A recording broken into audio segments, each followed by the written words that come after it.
Hello watch fans, birth year watches here, and this time for you we have a 1960 men's Omega Seamaster, but one with a difference. This has a case by Dennison, which means that Omega worked with Dennison, imported the movement and the dial and the hands ready to go. Then Dennison made the case in the UK, assayed it here, and then completed the watch. They put it together. So this doesn't make this a fake, but this makes it a UK only model. Now, this was done to avoid tariffs. Who would have thought a 1960 watch video would be about tariffs? The subject has obviously come back round again.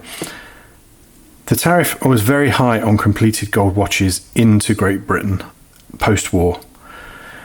It's obviously an easy thing to tax a luxury watch because people that are buying them often have a few quid. So to avoid this tariff legally, if the watch was finished in the UK, therefore providing British jobs for British people,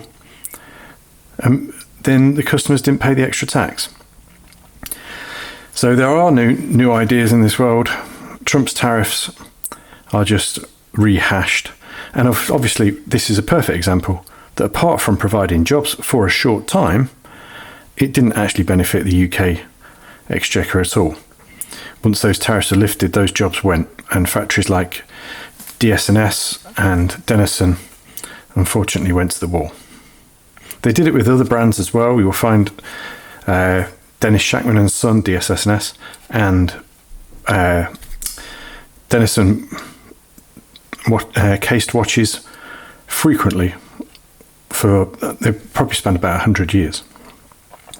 Condition on this is quite remarkable. You see there's a slight purple tint around the bezel. Well, that's where the rest of the case, the other 60% which isn't gold, has just slightly tarnished. Now that would come off in 3 seconds with a rub of a cloth, but you can't get that back. So I've left it on because it shows how little the watch has been worn. Look how thick the lugs are as well. You know, obviously this is a gold cased watch, so the thinner you make anything, the cheaper you can make something. Signed crown. But this seems to be a very high-end 9-carat gold watch. The case back is double the weight of a typical gold watch, at least. It's nearly 8 grams. It's a clip-on case back. It's got a seal built into it, and it was patent applied for.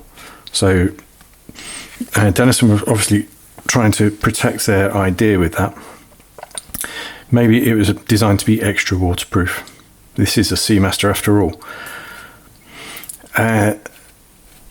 The things that aren't made by Omega or Dennison is the strap and the buckle.